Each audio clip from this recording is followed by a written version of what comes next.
Hello and welcome to another Wisco Fanatics Wednesday. We are live. We are very excited. We have another special guest, another Wisconsin Badger, our third in the last 4 weeks. So it's pretty cool that we're getting to have some active Badgers on the show. So we're going to welcome Ricardo Hallman to the show. Thanks for taking the time to join us today. Yes, sir. Thank you guys for having me. All right, we had a whole bunch of questions for you. It's a really exciting to be a Badgers fan. Like we got the whole Luke Fickell bat signal thing going on like crazy. But so it's a question that's at the front of everybody's mind is what was your first impression of Luke Fickell?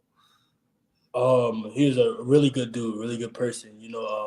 Kind of when we first had that team meeting when everything went down and he organized that, he let us know like firsthand that, he was here to only enhance what we have. He was excited to be here. I think he gave all of us like that confidence in him that he was the guy to lead us because he made us all feel like really great about him, and he's just like a really good dude. Just having the like we were able to be coached by him during the bowl session, and then able to be coached by him during the game. And he's a really good dude, really smart, really great coach. That's awesome. Yeah, it is. I definitely get that sort of first impression as well. So, and then when he gets hired, right, he's bringing on his assistants. So, and I know this just happened officially, but have you been able to get in contact with Coach Tressel at all? And if so, what's your first impression of him? Would you say? Yes, sir. I actually met with him on official visit weekend because I was hosting Jonas, the recruit. So I got to have a little bit of time with him and just with him one on one for a bit. And he seemed like a really good dude as well. Very smart. We talked a little bit of ball. Seems like a very smart dude, and then I'm excited to work with him as well. So they both seem like really good dudes. That's awesome. So this one goes back a little bit further, but you're playing in a Power 5 conference, a big school like Wisconsin. Like, who in your life inspired your love of football? Definitely my stepfather with him playing in the NFL. And me being around him ever since I was young. So he kind of instilled the love for the game in me at a young age. It was so much. Like the first thing I would watch is always be football, watching him play and everything like that. So that really helped me to love football so much at a young age. And then it helped that I was kind of good at it. So that was it. Yeah, that just catapulted me into like the love I have for football now. Awesome.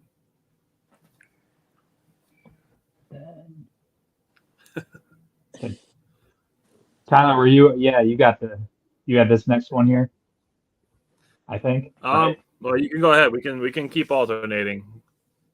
Okay, so I got one sec here. So what would you say? You're obviously we kind of talked about this before we hopped on here, but maybe if you can figure it out, maybe the biggest difference besides the weather, possibly the biggest difference between playing football in Florida versus Wisconsin. Besides the weather, besides the weather, I would say definitely just kind of. I would say the size of like back in Florida, we're not when you get to college in Wisconsin and you notice all the guys from Wisconsin, different places from the Midwest, like different places like that, and the size of the guys are huge. Back in Florida, we're more of like the athletic type and just all of that. So we never had like the size as I've seen like the people have up here. So I would say that's probably outside of the weather. That's probably like the most major difference, just the size of the athletes in Wisconsin, and the size of athletes in Florida. Right. Yeah. I know I threw you for a curveball there with the whole weather concept. I'm glad that was a good detailed answer though.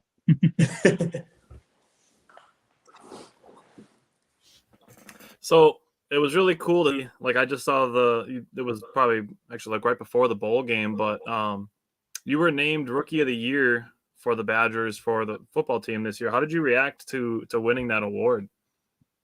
That was really exciting. Like I know, as soon as because they called me up at the ceremony, and then as soon as I got up there, I was just so nervous because I was like, I told the guys, I was like, yeah, I wasn't expecting to win an award, but thank you guys, and just for allowing me to be here and stuff like that. but it was awesome, being able to be recognized by my teammates and coaches as rookie of the year. It just lets you know that the work you put in, the work I put in from the spring, the summer, the winter, everything, it all paid off. And, I was able to kind of make like a good resume for myself this year. And I was able to play some ball, and I got the attention of my teammates and my coaches. So I felt so great. And it even gives you more motivation to work harder. I'm sure not that, and I'm sure you already have plenty in the tank already, but just that acknowledgement, I'm sure, just fires you right the hell up for sure. Yes, sir. Definitely. Definitely. Oh man.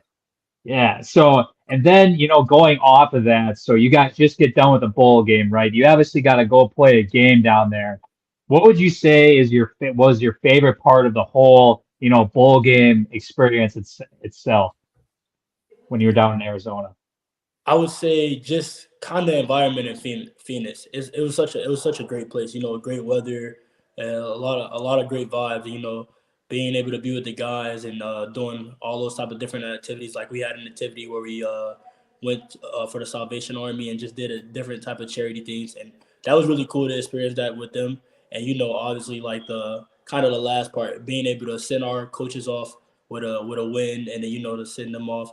And that was just a great feeling, because we had been through so much the whole entire year, and then just to be able to send them off with a win and just like congratulate them for everything that they've done. That was like the cherry on the top. Mm-hmm.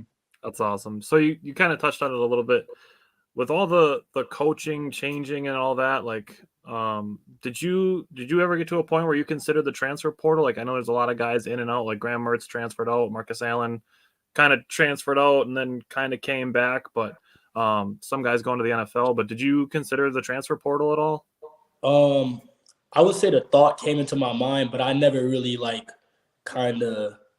really ever went further into that. Like the thought just came into my mind, but I knew like overall, like Wisconsin was where I ultimately wanted to be, no matter where the coaches was. I just love the culture of this place. I just love my teammates and stuff like that. So I knew like overall this is the place I wanted to be. So I didn't entertain it much. It was just like a little bit of a thought at first, but I never really entertained it much.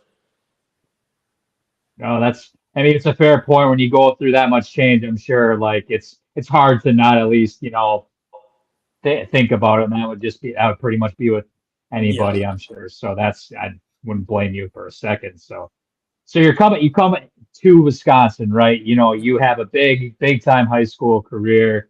And then once you get to, the college campus and you're not necessarily playing as much as you obviously used to back in high school.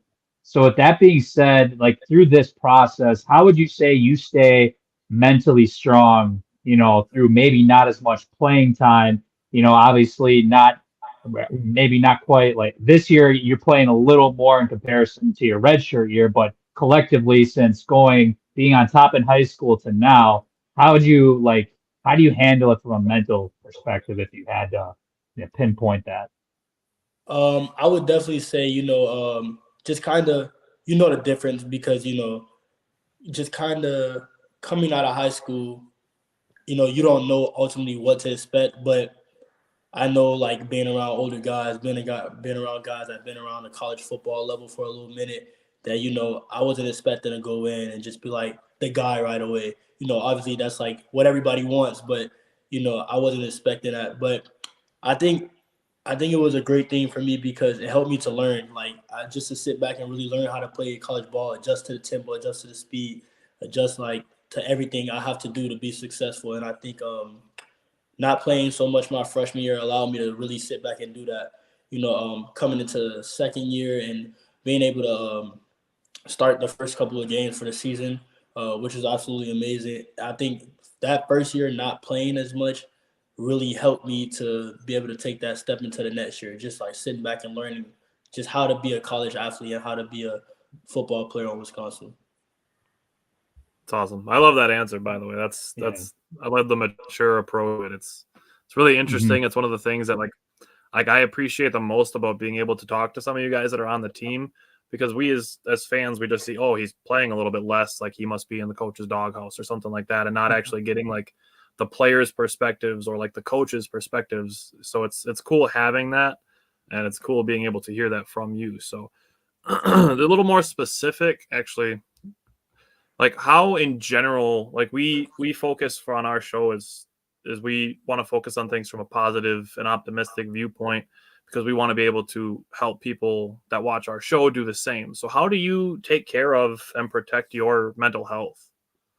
For the most part, I don't have like a crazy routine as some other guys, but I just say for the most part, I try to pick up a habit of meditating. I know during the season I would do it a decent amount just to try to like keep up with that. Kind of relax, just kind of get myself relaxed before I go to bed, and like knowing what I visualizing myself, what I have to do with my tasks the next day, and just kind of before games as well. Getting a little antsy, sometimes getting a little overwhelmed with emotions. Just to calm myself down, I just put on my headphones, pop in a little meditation, close my eyes, and try to relax because with so much like us college athletes have to deal with so much rather like not even just football, school it as well. So just a lot of different factors. So I think like meditating from time to time and trying to create that as like a very like useful habit for myself. It's been really good for me. So I think that helps me out a lot.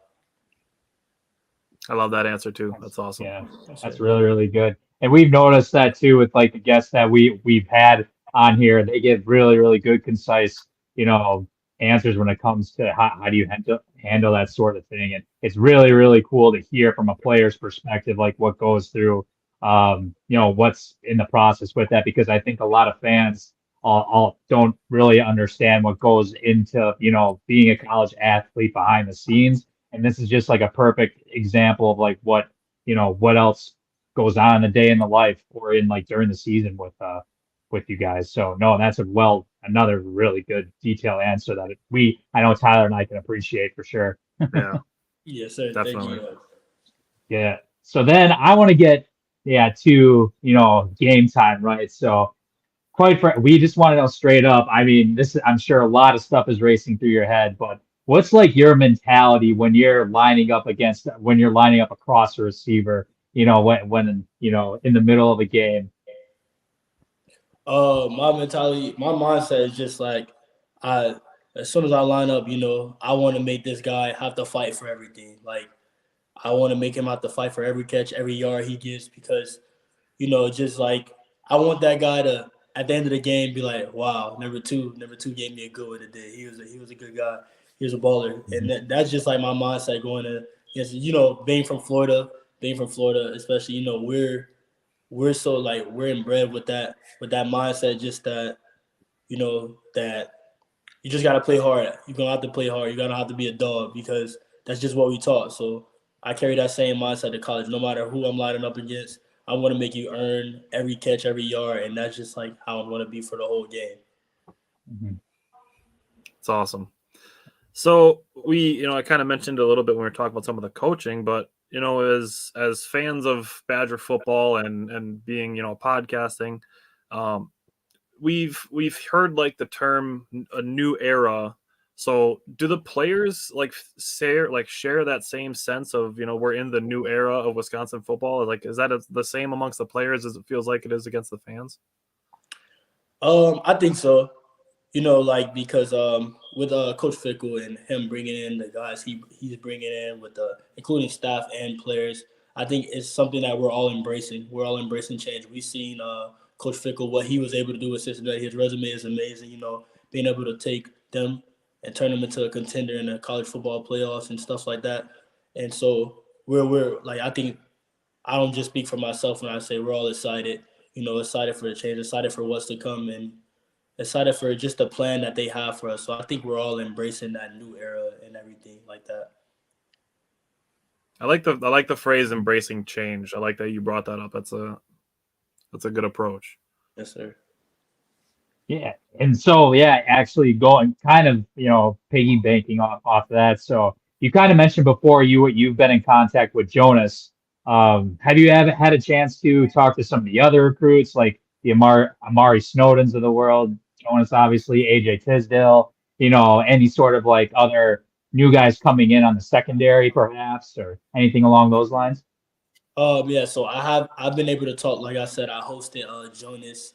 I also hosted Jace a little bit back. for his recruiting visit, and then I had a brief conversation with AJ Tisdale when he was up here, and I also talked to Justin Taylor a lot, a couple of times, because Okay. he comes up here, like he's been up here a decent amount of time, so I've been able to have a couple of conversations with all of them, and I haven't talked to Amari Snowden yet, but excited to meet him when I get back. But yeah, I've been able to talk to them. Those guys are just all of them are hungry, and I love that because it's cool to see the guys come in like them guys are ready to come in hungry with a great mentality, to get the work, and I'm excited for all of them. We're trying to get Amari Snowden on the show. Actually, I sent him a couple messages this morning, so it'd be trying to beat you to talk to him. That'd be awesome. Yeah. Oh wow. Yeah, now that you say that, Tyler, that's pretty funny. Try to get the whole team on the show. Yeah. So there's a whole bunch of new recruits. There's transfers coming in. Obviously, there's guys that are sticking around on the team. Like, how do you view competition in the defensive backs room? Like, we talked to Cole LaCrue a little bit about this. This was even before Tanner Mordecai and Braden Locke had announced that they were transferring to Wisconsin. We asked him about how he views competition in the quarterback room. Like, how do you view competition amongst the DBs? Is that something that you think about? I think it's going to be great. And, competition is always great because it breeds competitiveness and it breeds like the best level out of everybody. I think with even if we look into last season when we brought in 3 transfers with Jay Shaw, Cedric Dort, and Justin Clark, and I think that really helped bring the best out of everybody in the DB room. Just going through spring and going through summer, it was so competitive, and I think that's always excellent. You can never have too much competition because you want your guys, everybody in your room, just to maximize their potential and be the best that they can be. So I think the competition we're going to have is going to be great. And I'm excited to see everybody bring the best out of all of them and just play ball to their best potential because it's only going to make us better as a team going forward. So I think it's going to be amazing. I really appreciate that answer. Like, it's because it's something that we might expect somebody to say, it's the iron sharpens iron type thing, but it's really being fans. Like, we spend a fair amount of time on social media, so like I see what a lot of people are saying on social media, which I'm glad to hear. Like, when we had CJ Getz on, like he said, he doesn't really pay attention to it, which is good because it's not always a great place to be. But seeing what a lot of people will say is like, oh, they're bringing in this guy and this guy and this guy, and this guy transferred in, and they got these new recruits. So Ricardo Hallman might be disgruntled because they're bringing in all these new guys. So hearing from you that that's not the case, I think it just kind of adds to the fact that, like, athletes are people and they're all on the same team and they all want each other to succeed. And like the wanting to push each other to get better thing is always something that's like healthy competition. Not that it's, there's more people here, so now I'm only worried about, that I'm going to play less or something like that. But it makes you want to elevate, not, shrink. Yes, so sir. That's why I do appreciate that type of answer. So Yes, sir. So going to like the Big Ten as a whole, I mean, obviously there's been a couple changes, starting in 2024. What are your thoughts on, schools like UCLA and USC joining the Big Ten? And I'm sure there's going to be more there might be more schools down the line eventually, but as of now, with because they're going to be starting in with the Big Ten when you're going to be like a senior, a junior, I believe, junior or senior. So you'll be right in the thick of things. So what are your thoughts on UCLA and USC joining you guys? Shoot, I don't even know what to think. I mean, I think it's pretty cool, that we're gonna get the chance to battle some West Coast boys almost every year. I wonder how they're gonna adjust to that because with the playing in the winter time and it's freezing cold, they're not used to that. But I think it's pretty cool. It's gonna give us the opportunity just to play everybody and stuff like that. So I don't know how it's gonna work out for them, but I think it's gonna be really fun. I think it's gonna be cool to play guys from the West Coast and stuff like that. Hopefully it'll be a long ass plane ride for them after you guys serve them some L's at Camp Randall. Definitely gonna do that. Definitely gonna do that. So I want to Jake wasn't able to join the show today, but I want to be able to throw out a question that he wanted to ask you. And he wanted to ask you about all the quarterbacks actually that are transferring in and committing. He wanted to ask in relation to that, with football being a team game. Do you think about being able to play more freely with the offense, potentially scoring more and at a quicker pace? Is that something that you think about, or is it just, I'm here to play defense and, I'm here to guard opposing wide receivers, or do you kind of think about the offense and what that could do to affect the defense as well? Just kind of on the fence about like both options, because, obviously, like I came here to play corner. I played there to guard receivers and stuff like that. But you can't help but be excited, like with Phil Longo and his resume in North Carolina, what he was able to do with Duke Man, stuff like that. I think it's pretty cool. Kind of we're getting like quarterbacks in here like every other day, which is pretty cool. So there's going to be a lot of competition in that room too. But just I'm excited for all our guys. The receivers come in, the receivers that we have with Skylar Bell, Chimere DK, Keontae Lewis. It's going to be really fun just to see those guys kind of be able to like kind of grow out of the offense they was in to like be able to be more competitive. And I think it's going to be super fun watching them guys go and just like being dominated on both sides of the ball. And I really think with this new scheme that they're having, and hopefully this can be the cost of that, and we can just be able to be dominant on both sides of the ball. That'd be awesome. Yeah. Mike was a big Skylar Bell guy. He called him out before Jake and I got him. But I'm a Kimmeray DK fan, so I like watching all of you guys. But it's really fun. But we're pretty much just like, damn, is it time for spring practice to start yet? We're just so excited to start hearing about you guys practicing and stuff like that, and hearing how this team's going to kind of shape up. But for you personally, do you have any goals for spring practice? Just, to kind of, I had coming into this year, I had a really good spring practice. So just kind of elevate from there. Just take my game to the next level, work on all the things that I want to get better at, and just kind of become more complete going into the summer and going into the season. Just, having that sense of completeness within myself, and just to keep elevating my game. Cool.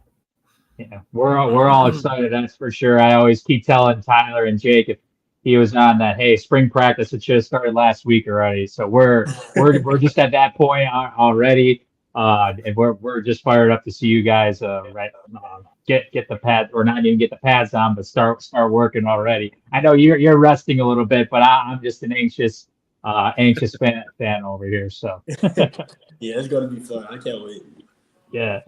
And then we wanted to, because we love this guy so much, we wanted to ask you about, what does, and I believe he played a big part in your recruitment as well. We've talked about him quite a bit on this show. What would you say, what does Jim Leonhard, mean to you overall? Because I'm sure he played a part in your recruitment. He's obviously been with you your first 2 years at Wisconsin. We love him to death. We just want to know, like, what does he mean to you overall? Oh yeah, Coach Leonhard meant a lot to me. The biggest factor, as you guys said, he was the biggest factor in my recruitment. Just coming down to my school and offering me and making me feel like a priority all the time in my recruitment process. I think he means a lot, and not just to me, just to everybody on the team. We're kind of shocked when when we heard he wasn't going to be the guy moving forward, because that was what everybody was rooting for at the moment. But he means a lot, and I wish him nothing but the best, because to do what he did, just even his career here as a football player, to come in as a walk-on or a scholarship, be an All-American, and just bring it back to Madison, and just be the great coach he was. He impacted a lot of guys on our team, and I think I can speak for everyone when I says that. I said so. He meant a lot to me, and he was a great dude, and a great coach, but even a better person. So I wish him nothing but the best. Is there like an ideal position that you'd like to see him in, like, whether it be the NFL or a different coaching position or something like that? Is there somewhere that you think would be like a good spot that you'd like to see him at?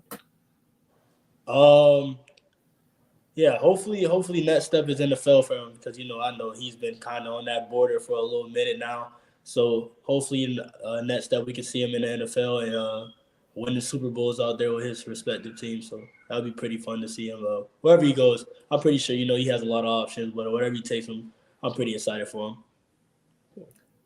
Being in Wisconsin, like Packers fans are just clamoring for him to be the defensive coordinator of the Packers. It would just be like a perfect full circle fit for him to go from Wisconsin to the NFL, back to Wisconsin, back to the NFL, and be with the Green Bay Packers in Wisconsin. So I think that's what a lot of people want to see. But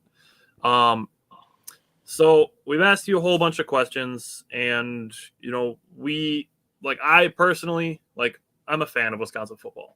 So being able to do this show and be able to get into contact with players that are on the team and stuff like that, that's really cool for me.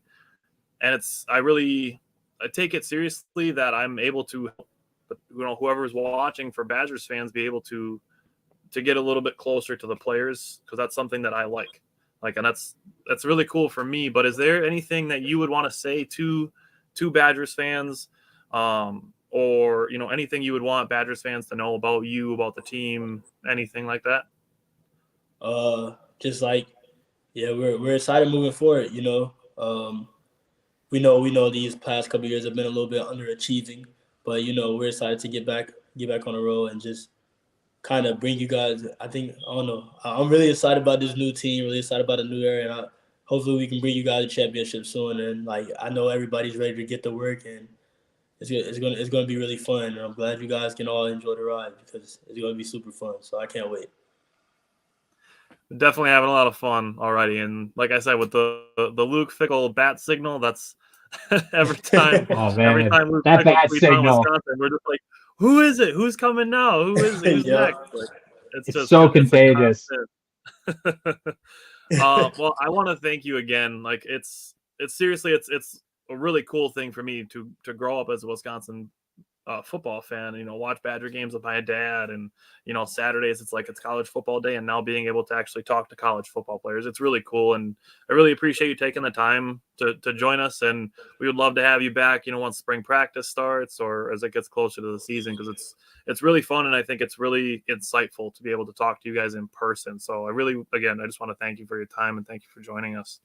Yeah, thank you very much, Ricardo. Of course, man. Thank you guys for the opportunity. Whenever you guys want me to join in again, just hit me up. I'm always down to join. But thank you guys for the opportunity. Oh, awesome. Hell yeah. Thank you. Hey, have a good rest of your Wednesday night, and enjoy Florida where it's warm. Yeah, you guys too. Thank you. All right. Take care. Yeah. Thank you again.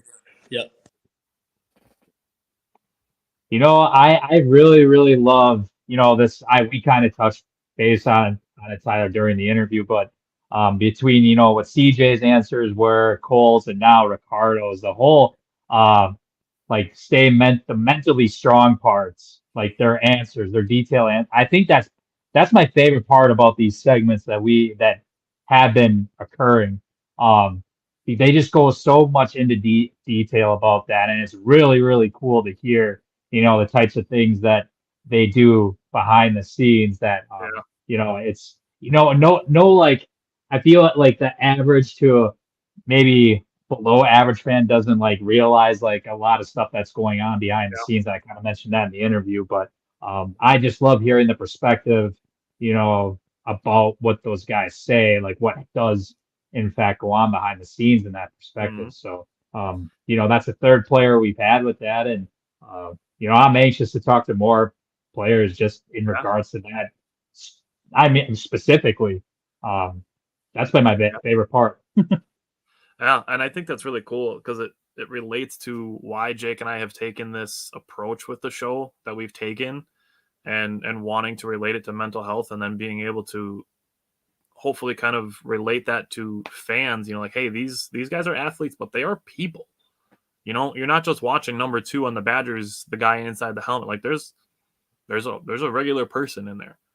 And I think it's, you brought up that it's the coolest part of asking these questions. I think it's also the most relatable part is, seeing that these guys, even though they're in college and they're looking at potentially NFL careers, that they're still,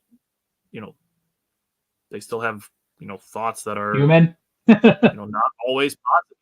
That's not necessarily how it is. But I think it's really cool that we've had 3 players on here, and all 3 players have given 3 different answers on how they take care of and protect their mental health. I think that's really cool. Actually, it's different approaches.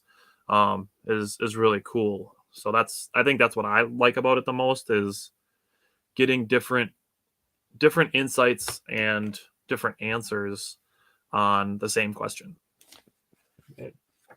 No, absolutely. Yeah, very, very detailed too. Yeah.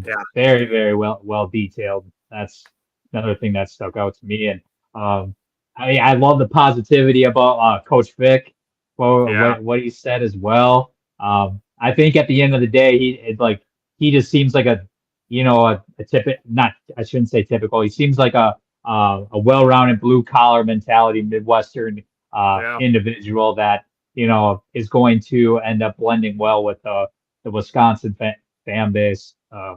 I overall think and it's really collectively. I think it's really cool. We've talked to 3 guys now, and we're getting consistent answers on, they all love what their viewpoint is of the future and their vision. The vision, that's the word. The vision Mhm. for the future. And all of these players and now all these transfers that we're seeing constantly coming in, they're all very consistent in the fact that they're all fired up about the vision. So Mhm. for Luke Fickell to be able to communicate all this in such a short time, we're talking barely a month of Luke Fickell being here, and he's Yeah. got just an entire auditorium full of players who are excited about what this guy is thinking for the future. And he's been out recruiting. We've seen him at Yeah. at a handful of Wisconsin high schools already. He's got a lot of shit on Man, his he's plate. already working on that. And Oh, man. he's doing all that in a month and a week. Yeah. Seems like he can conduct a room, that's for sure. Granted, maybe I don't know if all the players have been in the locker room at once with him yet, but he seems to know at least what to say to these guys, whoever he's been talking to, assuming it's been to every player on the roster by now. I would But think so. he definitely seems to have the best intentions for everybody. I think he's gonna have these guys all fired up and ready to go for spring practice. I have zero doubts about that at this point, especially after hearing, what Ricardo's saying, and then obviously what CJ said and Cole. Yeah, I'm excited. I mentioned it to him in the interview. Like, I wish spring ball would have started last week already. There's no question. I still have that same view at this point. All right. So that's fun. It's really cool, and it still gets me super excited that now in the last month we've had 3 Wisconsin Badgers players on the show. That's the coolest fucking thing to me. Like, I can't, like, it makes me excited like a little kid, even though I'm older than the 3 guys that we've had on. So no, that's cool as hell, man. And I love hearing the perspective. I mentioned it already, but I love hearing like what college kids just go through when they step foot on campus, or even prior to. Just the process of getting recruited and then first getting onto campus and just stuff behind the scenes. I guess at the end of the day, I just love hearing about what happens with that. So yeah. And everyone's got a different story for the most part, I would say too. Different background, and no, it's just cool to hear from the actual players. And I don't know, you're on a hot streak here, so hopefully you'll get a few more players coming in. And apparently you have more of a connection with Amari Snowden than Ricardo does, so you got that going for it. I'm trying. I got 1 DM answer back. That's all I got. That's all I got. But I'm working on it. It might be more than what he has. I'm not sure, but I'm trying. Yeah. All right, Simon. What's up, Simon? What's up, Dan? What's up, James? I was going to mention this at the top of the show, and I didn't until we kind of got in the middle, until I asked his question. But I just want to let people know Jake is not going to be on the show today. He's got a bit of a family emergency going on, so we're definitely sending good vibes Jake's way.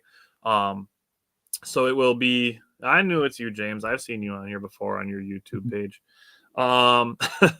Bill, I cannot agree with this comment more. I'm going to put it on the screen.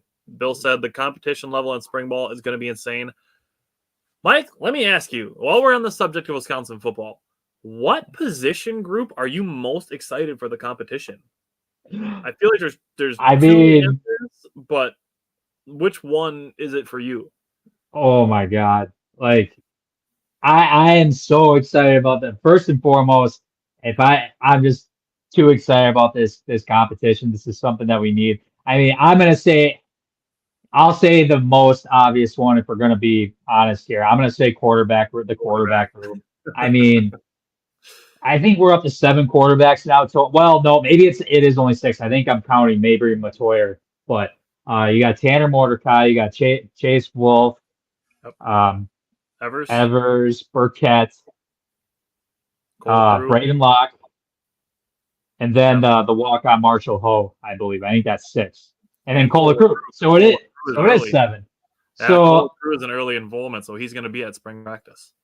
and he might be there now, to be honest, or he might just be getting there now or in the He did next say week he or was so. going. He was packing when he was on the show. He said he was packing. He said he was leaving like after, like he was leaving. That's why he wasn't going to the bowl game because that's when he was moving. So Okay. he's probably already there. He's probably went early so he can get all his dorm room set up and stuff like that. So I'm sure he's already there. Yeah, that is true. Yeah, I suppose, but I think going back to the competition, I think it sets us well. It sets us up well perfectly. I mean, God, unless something dramatic happens, I think Tanner Mordecai is going to end up being the starter for Yep, us. I agree. That being said, Chase Wolf is coming back. So let's say, God forbid, something happens to Tanner. Well, we have a guy in Chase Wolf that has that experience that can come in and play Right. if need be. And then we got a bunch of young guys that can learn the Phil Longo system for a Right. year, a couple seasons, and then we're just going to have an all-out quarterback competition. Just turn And him loose. I'm gonna say it. I'm gonna say it. Tyler, iron sharpens iron. I think that is the concept in this case. I mean, Yep. you look at and I did see a couple tweets on this before. Kirby Smart actually made a good point about this after the national championship game. It's just he basically goes on to say that we have a lot of hard workers in general, and as long as there's no sense of entitlement with any of these guys, and you work hard, that's going to bring the best out of our whole team. So I feel like that's the kind of mentality that we definitely are going to have with this team as well, especially when Coach Fick is running the ship.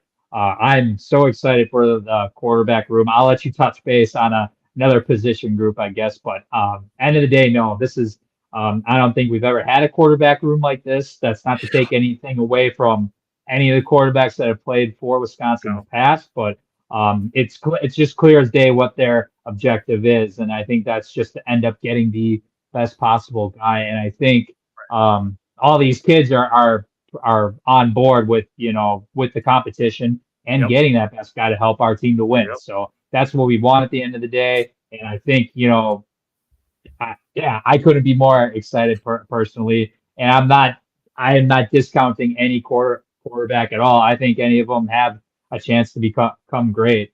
From, Cole Crew to Evers to Braden Locke.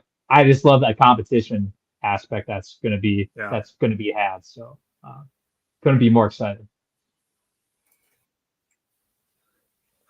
Bill also said it's good for the players too. Media relations will be a big part when they get to the NFL. Hey, I appreciate that, Bill. That makes me feel good. It's from my perspective, it's still a little surreal, reaching out to Badgers players and being like, "Hey, would you want to come on this Wisconsin sports show?" And them being like, "Yeah, I'd love to." And them, them being as excited to be on the show as I am to have them on the show. It's really cool experience, and it gives me like a sense of motivation to continue working harder on it and to further my goals of this being my career someday. So it's a cool thing to have that validation. James said, "This is one of my favorite quotes, and I'm going to apply it to sports debates. One person, regardless of who they are and what they know, saying a thing is not evidence of anything other than they said it if indeed they did." Yeah, James, that applies to a lot of things. Definitely, and it's definitely something that people need to keep in mind. Bill also said the players have to be feeling the excitement from the fans. They're going to feed off of that too. I want to know where the sense of the excitement that fans get, or the players get from the fans. Because like I know, like when we asked CJ Getz a couple weeks ago if he pays attention to social media, he said he really doesn't. He tries to stay away from it. I'm sure to a point they're all active on it. Like we see guys retweeting, not only the new arrivals, but like guys that they've been friends with, whether it's people from All-American games, or now we're looking at the possible connection of Nick Evers to CJ Williams, who would get me to the other wide receivers, the other room that I would say I'm most excited for the competition at spring ball is wide receiver.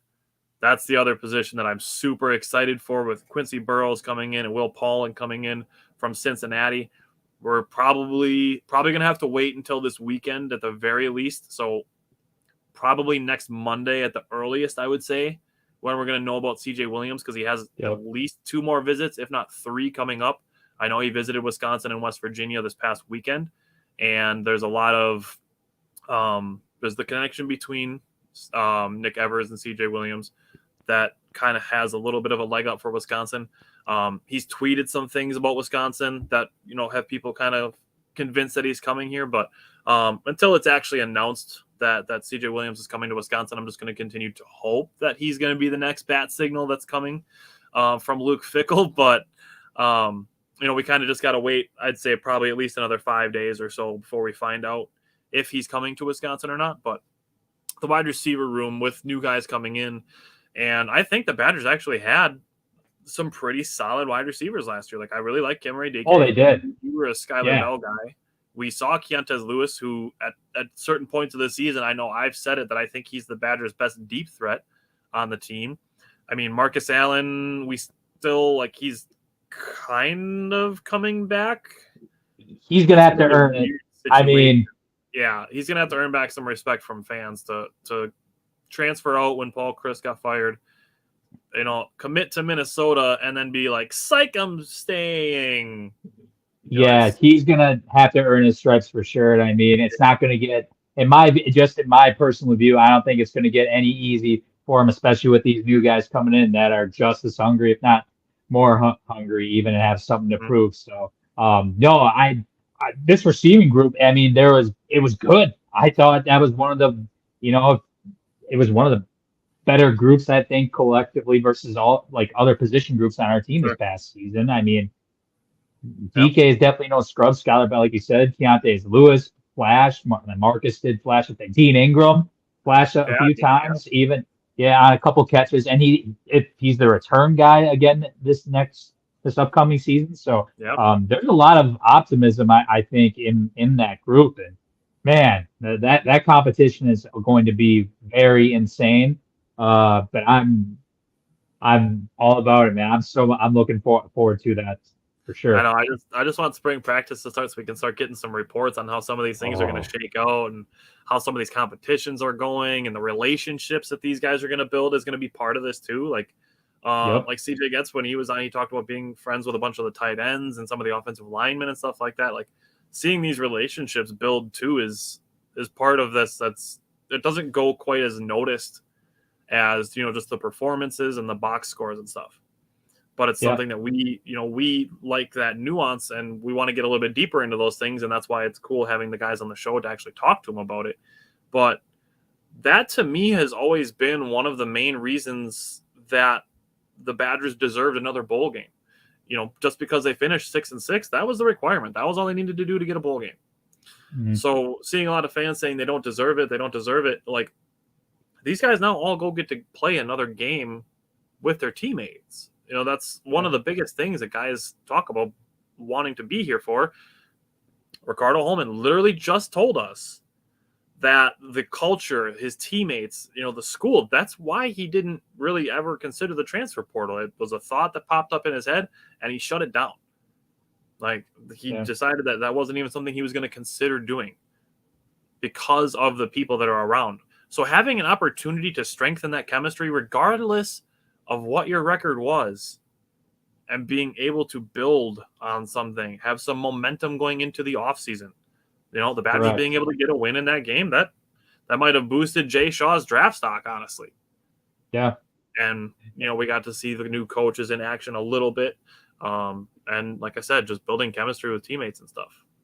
Yeah, the camaraderie. I mean, we have a lot of guys returning next year. Yeah. It was another opportunity to learn about our strengths and maybe some stuff that we can work on too. So, no, I mean, shit. Yeah, it's another day to play with your brothers too. At the end of the day, that you've gone to battle with in spring ball and obviously fall ball through the hot days and the pain in the ass days and yeah, everything in between that doesn't necessarily go public. Oh, I got excited. I saw former USC wide receiver, and I was like, "Oh, do we get news?" Oh, I know. man. I literally 5 minutes ago, I said we're probably gonna have to wait till next week, and then I see this, and I'm like, "Oh my god, I get excited." No Gary bat Bryant signal. jumped into the transfer portal earlier in the Okay. week and wasted no time reaching out, and he has 2 visits lined up this weekend. Okay. I saw USC wide receiver. I got excited. I was like, maybe he's just gonna skip his other visits. I would get excited too. I mean, I'm just those damn bat signals, man. I'm waiting for it. Yeah, that one came from the following the transfer portal thing on Twitter and just keeping an eye on that. All right. Is there anything else you want to say on the note of Badger football? Should be good to go for the most part. I think we addressed everything. I just, you can't help but be excited for, all these new recruits coming in, whether they're 2023 kids, 2023, 2024, just from the transfer portal. It seems like we have the right staff that's steering the ship in a positive direction, and it's clear as day to me anyway that kids want to still come to Wisconsin to play football. Yeah. That's my consensus, and it really has been for a long time. But this is just more of a stepping stone to build off of that. I think we're just fortunate if this, whether it's a scheme thing or whether it's just Coach Fickle knowing how to work a room. I think it might be both. It just gets me excited because there's just a lot of interest from kids across the country that hold Wisconsin in a high regard for playing football at. So you can't help but be excited about that. For sure. And I think the scheme is part of it because I think a lot of the quarterbacks that are coming are coming because of Phil Longo almost more than Luke Fickell, even though I'm sure they're both large parts of it. Yeah, there's no question about it. I mean, it's just a different system that's more it aims to please those types of quarterbacks, and a couple of those quarterbacks have made it to the NFL recently too in Longo's system. I mean, that's obviously gonna attract some kids for sure. So yeah, it's good. I mean, like I said, this is leading to really good competition soon to be in the quarterback room, and you just can't help but be excited. And I think I did see a tweet today. It was actually pretty funny. Somebody had like the state of Texas in a tweet, and they named it Longo instead of Texas because literally all these quarterbacks that he's getting are from like the state of Texas originally. So that was pretty funny to see. Yeah, so and I shared the meme yesterday of the sheriffs breaking down the door, and it's Phil Longo breaking down the door to the quarterback room, and it's Tanner Mordecai and Braden Locke and Nick Evers and Cole LaCrue and Mary Medower following him in. It's definitely the deepest quarterback room I would say that the Badgers have ever had. And we're excited. We're excited to get it moving, but we're going to switch to basketball. I'm going to give the quick power pair and the underrated performers. Jake asked me to pass his along. Jake had Stephen Crowell and Chucky Hepburn, and I also had Stephen Crowell on my list. In the last week, for the 2 games, he was 18 of 35 on field goals, which included 2 for 10 behind the 3-point line, which is pretty rough. Like he said, a rough go from behind the 3-point line, but that means that he was 16 for 25 inside the 3-point line, which is fantastic. I know we talked about it a little bit last night, the 3 of us, about Stephen Crowell's offense being a little bit better, which we can get into in some of the games. But Jake's underrated performer, he went with Carter Gilmore. I went with Marcus Ilver. Basically, both guys filling in for the injured Tyler Wahl. So that's, I think, where that came in for both of us. But let's start with the Illinois game. A little less interesting of a game, but no Stephen Kroll, or no, not no Stephen Kroll, no Tyler Wahl. Stephen Kroll, it seems like, with Tyler Wahl absent from the lineup, Greg Gard is going to the bench a little bit earlier and subbing Stephen Kroll in before the 16-minute mark, even, is what I've noticed at the beginning of the games and the beginning of halves. Is like right around 16 minutes, even with a little bit of change on there, that's when he's going to Chris Hodges, Marcus Silver, and, starting Carter Gilmore. But what did you see from that Wisconsin and Illinois game that stood out to you? It's, I can't say I was too shocked on how it turned out. I mean, I told you and Jake about it going into it, but I thought it was a little deer in the headlights, so to speak, which is very, very understandable. I mean, Sure. Tyler Wahl, you can argue, has been the glue to this team for the last season and a half at least, if not two and a half seasons. So it definitely took a little bit of an adjustment on our end. You saw you kind of touched base on it, but you saw Marcus Ilver get 19 minutes in that Illinois game, and we might have seen him combined 19 minutes prior to that, leading up to this game. So the one thing, and I mentioned it to you and Jake last night in the chat, the one thing I do love personally about Marcus Ilver is he's not shy from the moment at all. He has no problem, coming in and, whether that's trying to make a three right off the bat or just doing making a play. I guess that's the best way to put it. Whether it's the right one or not necessarily, that's a conversation for another time. But I just like his initiative. Like as soon as he comes in, he wants to come in and contribute right away. So that's one thing that stands out to me about Marcus's game. And then in the Illinois game overall, I mean, Stephen Crowell put on a good performance in the second half. I thought that was kind of we'll touch base on that in the Michigan State game as well, but that just seems to be the common theme with him. The one thing that I think Illinois did a really good job on defensively was they did hold Asijian in check. He did not get any many good shots off at all. I mean, he made 1 3, and I think the 2 other ones that he took weren't the cleanest looks in the world either. So, and I think in comparison to who we've all played this year, I think that Illinois guarded Asijian the best, and I don't think it's close. They had a really good scheme with him. Carter Gilmore for his first start. I mean, he played 30 minutes. That's another thing that stands out as well. I think Coach Gard and this staff definitely holds him in high regard on this team, whether fans like it or not. Obviously, does he make all the right plays? No, but he's definitely going to be a go-to guy the rest of the year. That's clear as day. It was nice to see. I mean, he only got on the floor for maybe 5 minutes, but we got to see flashes of Chris Hodges in there. Granted, he picked up 2 to 3 fouls, I think. You picked up 2 quick fouls when he came in at the 7-minute mark. 2 quick ones. Yeah, and that just kind of goes back to my point about the deer in the headlights type thing. It's something that I was I don't want to say I was expecting, but it wouldn't surprise me if that sort of thing happened. Playing at Illinois, a very tough place to play at. You look at their record going into it. What was it, 8-5, and I don't know. They didn't have a conference win yet. I did not take that into consideration for 1 second. I know the Illinois basketball program is still solid right now under Coach Underwood. I did not think for a second that this was going to be a cakewalk or a win by any means, because that team, in my view, is still good with Matthew Mayer, Hawkins, who I'll let you touch base on that stat, but with Terrence Shannon, obviously he's a baller, but he took us to the glass a bunch. Coming from Texas Tech, Matthew Mayer from Baylor, but no, we definitely need some work. I mean, without the absence of Wahl, it's clearly we're different, but there's definitely a few things to look at that were pretty positive too. Chucky did all right, but Stephen Crowell had a big second half, and it's just something that we can build off of going into the next game, which I thought we did, but we'll get to that in a little bit.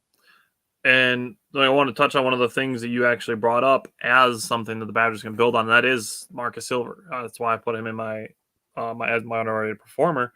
Is he came into this game and like you said, like he was going aggressive right away. Actually, he came in. He had like a really nice move in the post, and he got a left-handed layup, like right away. And he was playing pretty solid defense for a guy who's not, overly fast or overly muscular. Like he's still doing pretty well and holding his own on defense. So I want to give him some credit for that. And you kind of pretty much hit, all the main things. I want to set the precedent for something that I want to talk about as a takeaway that I have from both of these games, and is that the half court offense needs more movement. Yeah. There is a lot of like Chucky Hepburn making an entry pass and then stands at the top of the key 3 feet behind the 3-point line just waiting to get the ball back. Yeah. That to me is something that's got to change, and I'll bring that up again in the Michigan State game. As far as this game goes, the other thing that I want to mention, and I don't know if this is just a Wisconsin sports thing when it comes to basketball, but the Badgers and the Bucks will both have one game per season where somebody or some team that never makes three-pointers will have a franchise fucking night against the Badgers. It happened to the Bucks, and I'll get to that game from last Friday. But we get to Coleman Hawkins from Illinois, who they felt the need to bring up every single time he hit a three-pointer, that he was shooting 28% on threes coming into this game, and then he was all of a sudden 6 for 9 on threes. So 6 times during this game, they were like, wow, he came in really struggling. He was 4 for his last 28 on threes. And now he's making 6 of 9 against the Badgers. And it's like, it's just one of those, like, of course that has to happen against the Badgers, or of course that has to happen against the Bucks. But I posed the question to you and Jake, and I questioned, could you see Tyler Wahl going into a game and making 6 of 9 threes? Because that's essentially what we're dealing with here. Yeah. And I told you my answer. Love Tyler Wahl, but my answer would be, I don't want to say hell no, but no. And you can tell. No. Yeah, go ahead. I'll make another point, but yeah, that's what I was just gonna say. Like, respectfully, no, I could not see that from Tyler Wahl. I'd love to, but. And I mean, you can tell, like, we schemed for that for this too going into it. I mean, Carter Gilmore was the one who was on him, and right in the first half, I mean, Carter Gilmore gave him those first 2, which you know what, whatever. And I would have taken it as a coach, Joe, to be like, you know what, whatever. We'll give him those 2. We can live with that. We'll go into the rest of the game and we'll play it out. But then makes another one and another one and another one, mainly in the second half, like when you hit like, I think like 3 in a row or something like that. It's like, this is just not going to be our day. This is at Illinois. This is just, it's Wisconsin sports. Like you said, we just fallen victim to a hot shooter on one day. And I would like to track his stat line for like a few games after ours, just to see if it's actually legit but it was kind of like a go figure thing. All right. So this is stupid. So going back to, let's start with December 22nd. Coleman Hawkins was 0 for 6 on threes. Next game, 1 for 4 at Northwestern, 2 for 6. Then he goes to the Badgers and he goes 6 of 9. And then last night they played Nebraska and he was 1 for 5 on threes, back down to 20%. So go figure. Yeah, I guess the Badgers getting the shaft there. So I don't know if we play them twice. I'm gonna look real quick, but we do play them at the end of the month at home. So on the 28th. So it's gonna be interesting. We might, for 6 of 9 from 3, watch that guy. It's gonna be interesting to see especially when Wahl comes back. Is Gardo gonna be like, okay, we're gonna shut this dude's ass down right now, put Tyler Wahl on him, and he's not even gonna get a look, or if they're gonna just defend him the same. But no, it's interesting. It's one of those go figure moments, and it's not like, and it's not like they weren't beatable even with. It's not. They were very beatable even with us without having Tyler Wahl. Like granted, we would have had to play a much better game, but it's not like they were unstoppable or anything like that. So I think we had a chance to win the game. That's right. an encouraging part. Do I want Tyler Wahl back? Hell yeah, I do. But I think it's also important to note that it's not like we could have won that game. I think still. Right. And that kind of ties in yesterday. Yeah, I was just gonna say, speaking of winnable games, like we can go to the Michigan State game. Tim in the comments said that everybody tries harder when playing the better teams. Tim, hold on to that because I'm gonna come back to it when I talk about the Bucks. So hold that thought, but it's true. But yes, I will come back to it. But Mike, what did you see from the Michigan State game last night that stood out to you? I know we talked during most of this game between you, Jake, and I, but what stood out to you from last night's game? They're definitely giving the green light to Marcus Silver a little more. I mean, he didn't play a few less minutes. I think it was like 13, 14, 15 minutes. I believe he played last night. 13, but you can 13. Good job. Okay.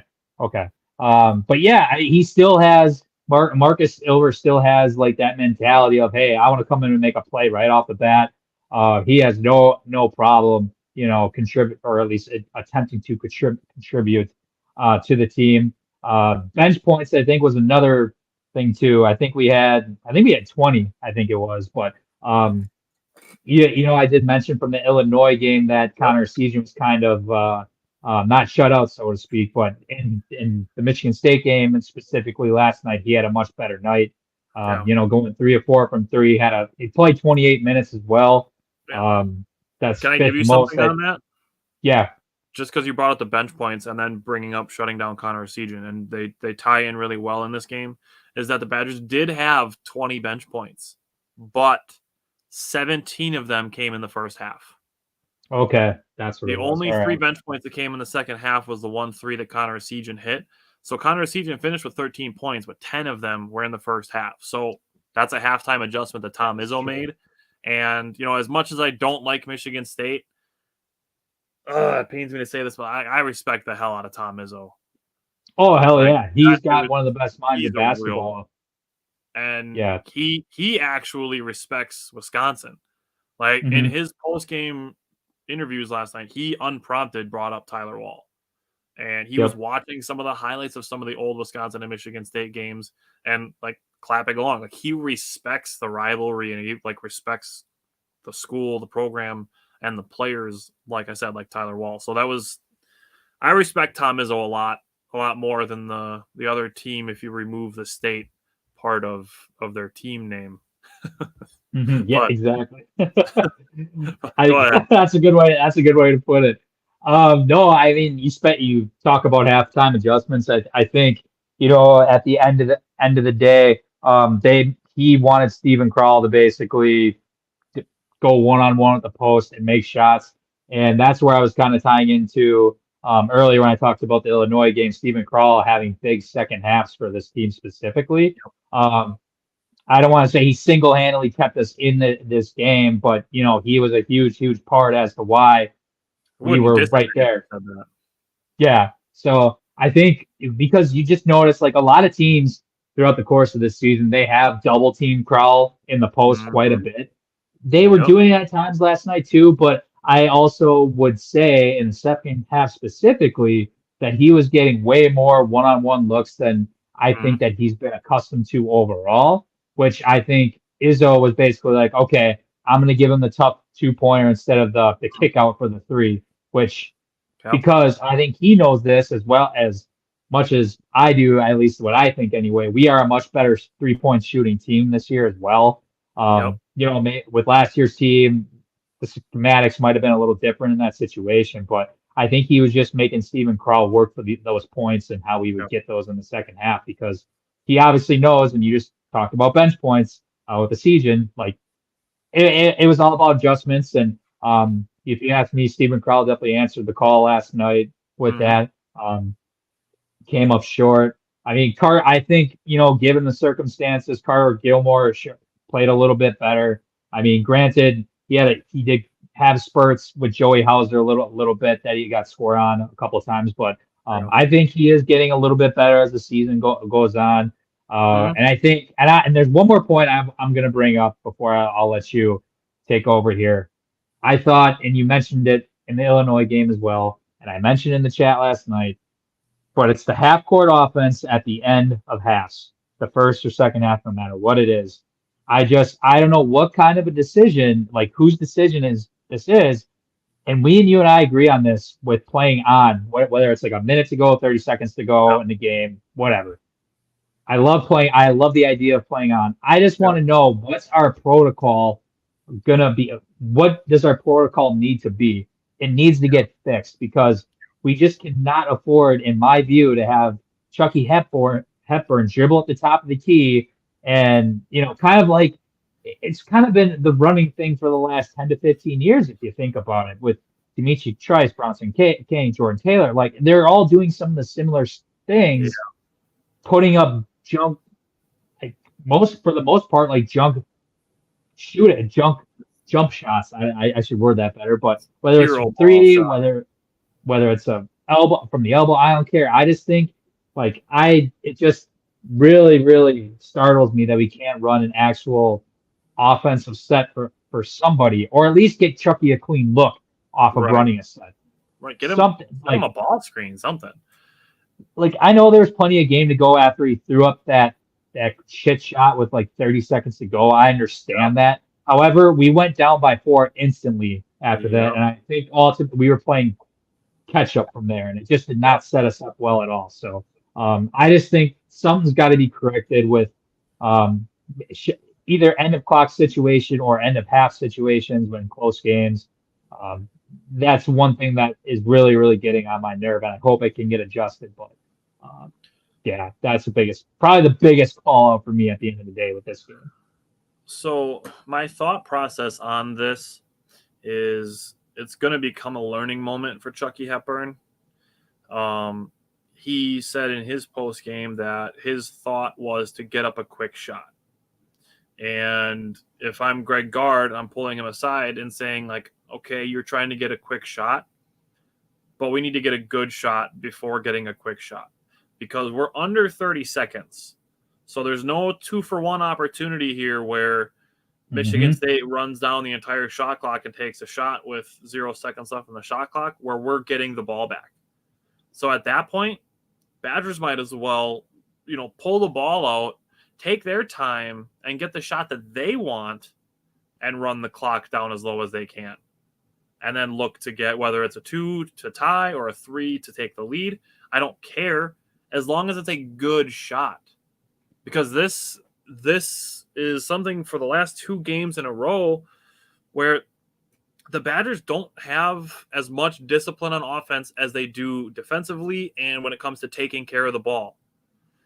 Like, taking care of the ball is part of the offense, but running an actual offense, the Badgers don't have as much discipline with that. And, I know it works for Stephen Crowell to back down, and then back down, and then try to shoot a jump hook. Like, it works for him, and it works for Tyler Wahl because they've got great footwork, especially Tyler Wahl. Tyler Wahl's got elite footwork. I don't care if anybody wants to argue with me on that. I will fight you. Tyler Wahl has elite footwork. And it seems like some of that is rubbing off on Stephen Crowell, which is fine. You get that post touch. You give your guys opportunities to score. That's great. Totally great. But running an offense, like I mentioned with the Illinois game, has been a lot of entry pass, and it's 2 guys running a set on the right-hand side of the court, and the other 3 guys are fucking watching as those 2 guys are running sets. But that, to me, it's almost like Badger football where it's like, do we need to consider a philosophy change here? Because the Badgers, they're not a super big fast break team, but now they're also not a very intricate half court offense. And I think that's kind of, where I might give Chucky a little bit of a pass on that shot last night. As I'm thinking about this is that, we're in a situation where a lot of times it's isolation basketball. And last night was a perfect example. The Badgers made 25 shots, only had 9 assists. So that mentality, there's statistical evidence to back up that thought process that, hey, like, it's going to be a one-man game to try to score because, like I said, 25 made shots. Only 9 of them were assisted. Yeah. There's a precedent there. Like, I love the fact, and you kind of touched base on this. I love the fact that we can getting the ball into the post. I am all for all the post touches. Get them all, get them all. On that thought, I fuck with Jordan Davis in the post a little bit too, but continue.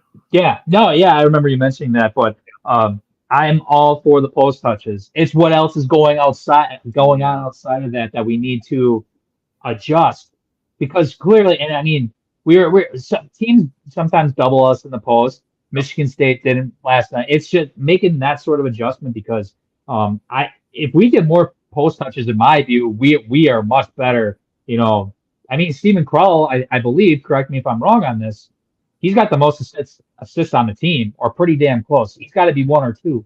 So anytime we can get, post touches, I'm all for it. But it's what we do outside of that is obviously very, very concerning as well. I mean, there's times when we do feed in the post and we get a crappy shot up, whether it's Steve, Tyler, whoever else is down there. But the more post touches we get, I think at the end of the day, we'll set us up for success more, because teams are going to debate, do we defend the 3 or do we just let them play down low?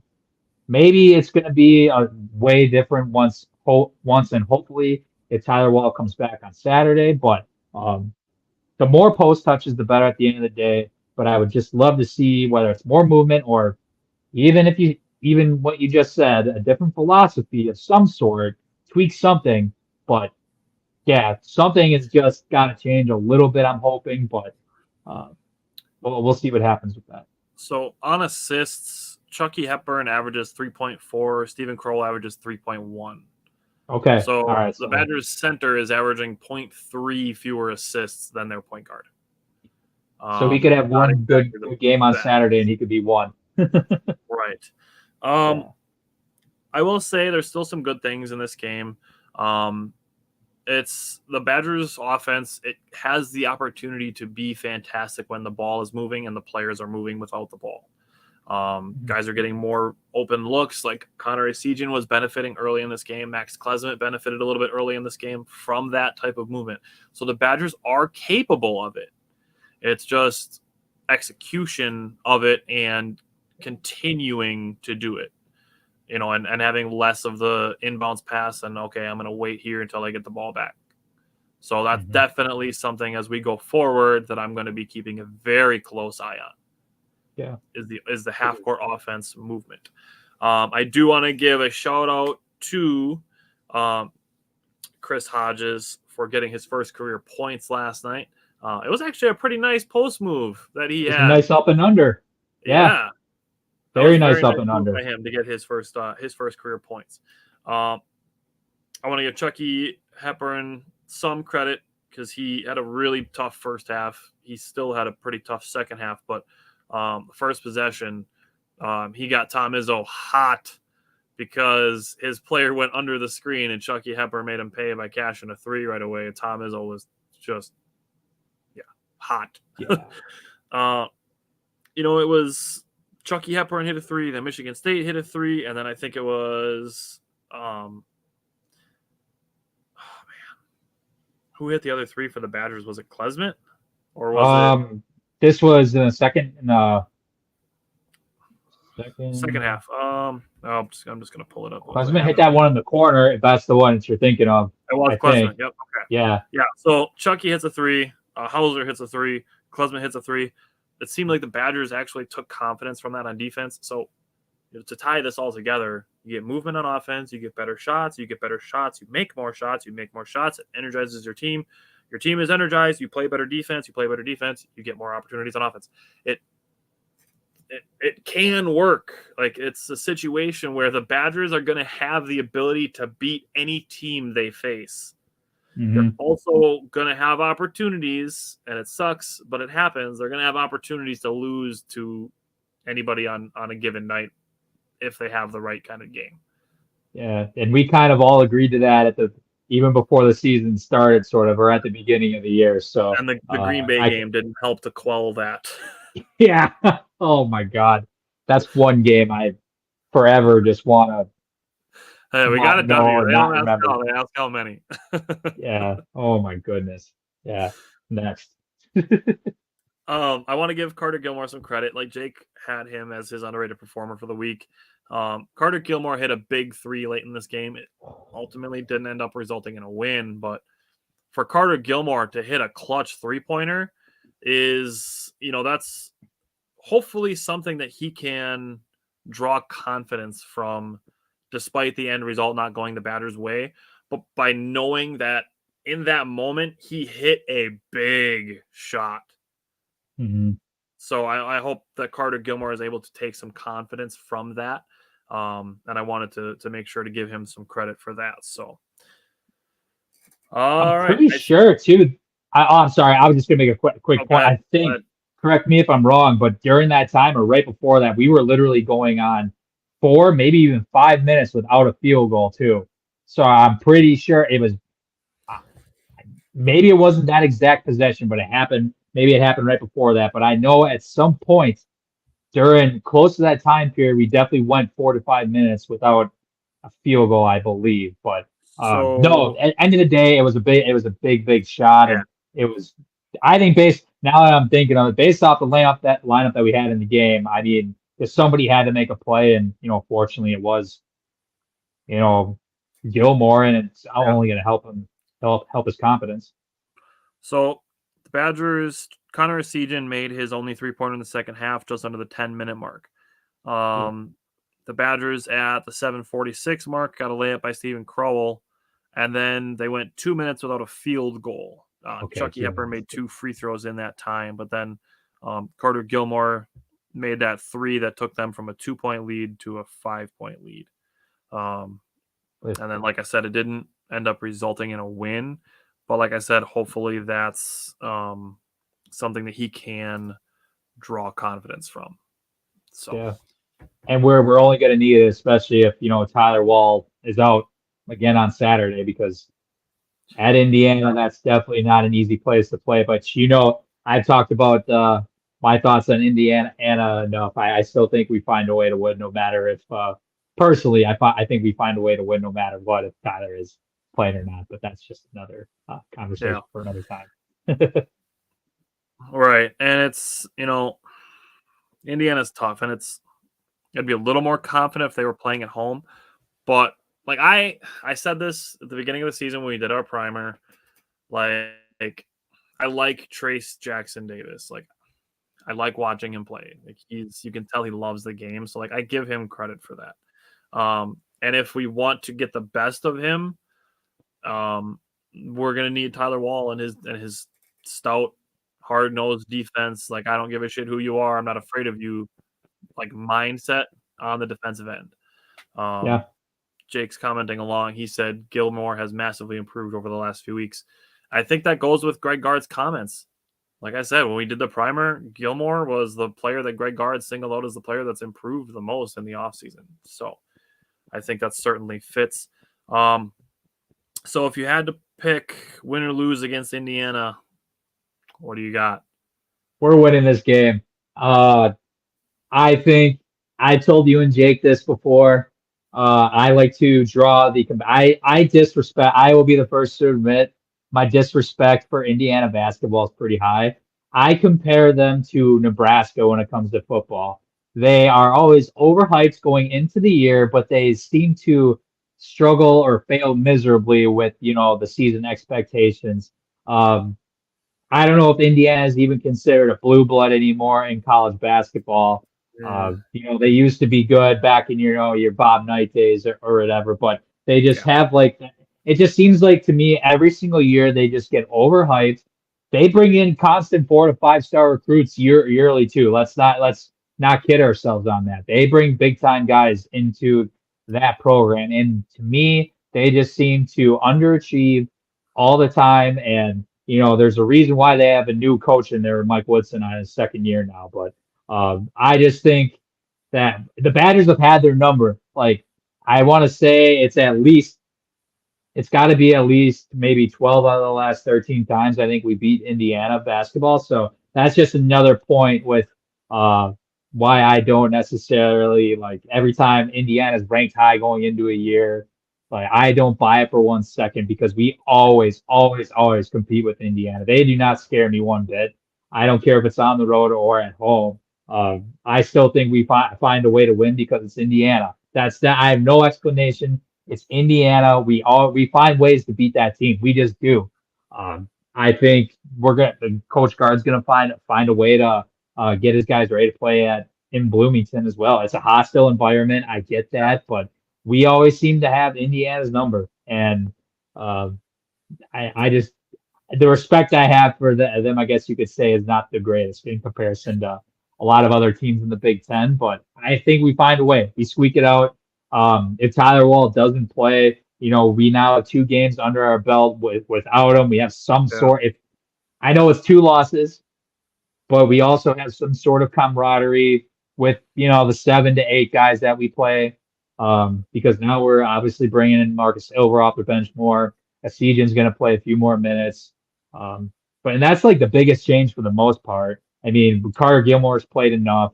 He's going to play 30 minutes a game now, barring foul trouble or whatever. But Right. I just think at the end of the day, we just find a way to beat Indiana. I'm sorry, I don't have a good explanation from a statistical standpoint, but Jake seems to think Tyler Wahl is going to play. Jake said, I think Wahl 20-10 and Badgers win versus Indiana. that's a bold stat line. Tyler Wahl have a 20-10 game. That's a hell of a stat line, and I'm all for it. I think the Badgers find a way. I just can't see this team go on a 3-game losing streak because I think we're set up for success. I feel like just with the guys we have in the locker room, they're gonna have their heads on straight. Like right. I don't mean to brag, but Wisconsin, we don't go on losing streaks like this, like hardly ever. If it gets to 3 games, so I think we're gonna be ready to go going into an environment like that, even at Indiana. And I still think we find a way. It might be a grinder. If you want me to give a score right now, go for it. Give me 60 to 54, Wisconsin. 60 to 54. Right. It's going to be a grinder. That I do know. We'll check in on it next week. Jake, write that down. We'll see. 60 to 54. Last week, I predicted the Badgers to go 1-1. I really thought they were going to win that Michigan State game, and I really think they should have won that Michigan State game. Yeah. But January is a tough month for the Badgers. I had this Indiana game circled as a loss. I do think being in Indiana matters, and it's just to be the devil's advocate. You say that the Badgers have won 12 of the last 13. Well, that's just extra motivation for Indiana to be like, hey, we've lost to them 12 out of the last 13 times we played them. They're coming to our house. Let's beat them by 30. Like, I wouldn't predict the Badgers lose by 30, but to me, it hinges on Tyler Wahl, and I'm never going to say that the Badgers can't win, even if I predict that they don't. So it's like I said, it's certainly plausible that the Badgers beat any single team they play. But this is just one that I had predicted at the beginning of the season that the Badgers would lose, and that's just how I had it predicted. But we will see next week. I will let you go because you are going to play some basketball yourself. So I'm going to attempt to. No, I'm kidding. Yeah. Thanks for sticking around to talk Badgers basketball with me while Jake is taking the night off. No problem. I hope he did you proud. I hope I did you proud, Jake. Thanks for having me on, Tom. Appreciate it. Look forward to being on next time. Yeah, for the next interview. We'll see. Hopefully it's Amari Snowden and it's next Wednesday. That'd be awesome. Yes. I hope it comes together that quickly. We'll see. But yes. Hell yeah. Every day there's more transfers coming in. So that's just more feelers for me to send out to try to get more guys on the show. So yes, sir. I'll look for the bat signal in the meantime. Yes. All right. Take care. Have a good night, Mike. All right. See you. All right. So I am now on my own for the Bucks part of this. Jake did send me his power pair for the Bucks and his underrated performer and some thoughts that he wanted to mention. Jake's power pair for the Bucks was Giannis and Brook Lopez. I also have Giannis on my list because, like I've said for the last 3 weeks in a row, Giannis is going to be on the power pair segment every single week for the rest of forever until he retires and is now no longer playing basketball. That's how long he's going to be on the power pair. So we might as well just call this the Giannis pair and whoever is going to put with Giannis. Jake chose Brooke Lopez. I chose Bobby Portis, actually. Over the last 3 games, Bobby Portis is averaging 14 points on 59% shooting. He's averaging 9 rebounds and had 2 double-doubles, which I will mention during the Knicks game that was when his streak was broken. But for underrated performers, Jake put Drew Holiday. I went with Marjon Beauchamp. It's the first entry of a Marjon Beauchamp into the power pair or underrated performers parts of this. But Marjon Beauchamp over the last 3 games averaged 8 points, 3.7 rebounds on 50% shooting and 40% from the three-point line. That to me it's a huge step for Marjon to be shooting with confidence like he has been the last couple weeks, and now for the results to follow. And for Marjon to be shooting 40% from the three-point line over the last week is really a culmination of the hard work that we've seen him put in, and just seeing him continue to grow. I actually wrote an article that came out this morning of 3 lottery players that Marjon Beauchamp is outplaying, and I knew the context of this was going to be that people were going to complain about Budenholzer still not playing him enough. I'm going to stand by this. I think Budenholzer is playing him the perfect amount. You know, it might fluctuate game to game. He's going to make some starts here. He's going to have some did not plays in this game. He's going to play 5 minutes in this one. He's going to play 25 in this one. And it's going to continue to fluctuate like that. But overall, he's averaging 15 minutes per game on the season. I think that's the perfect amount for Marjon Beauchamp to be playing on the season, is about 15 minutes a game. As he continues developing, I think that's perfect, and I don't expect him to play any more or less on average. So start with the Raptors game. This was really annoying because it echoed the previous Wednesday's game where the Bucks had a big lead and just a huge comeback, really late stages of it. So starting with this game, it was a very, very rough first quarter. The Bucks were winning 13-12 after the first quarter, and like I was just thinking, like, oh, here we go, we're gonna get a 1990s final score, and it's gonna be 85-82 at the end of this game. And the end of the third quarter just kind of started to cement that in. It was 63-59 at the end of the third quarter. Like, that's a halftime score in most Bucks games and most NBA games this day and age. But we get to second half, and I really feel that this game, to me, cemented that Pat Connaughton has turned a corner. Pat Connaughton was 5 for 11 on three-pointers in this game. He's really starting to find his groove offensively. As for the late comeback mounted by the Toronto Raptors, Mike Budenholzer did say that he thinks he pulled the starters just a little bit too early. And then Fred VanVleet, noted Bucks killer, just started making a whole bunch of threes in rhythm from dribble pull-ups, whatever. Toronto strung some back-to-back scoring drives together. They scored 6 points within, I want to say it was like 8 to 10 seconds twice in that stretch where they were coming back from the lead that the Bucks had.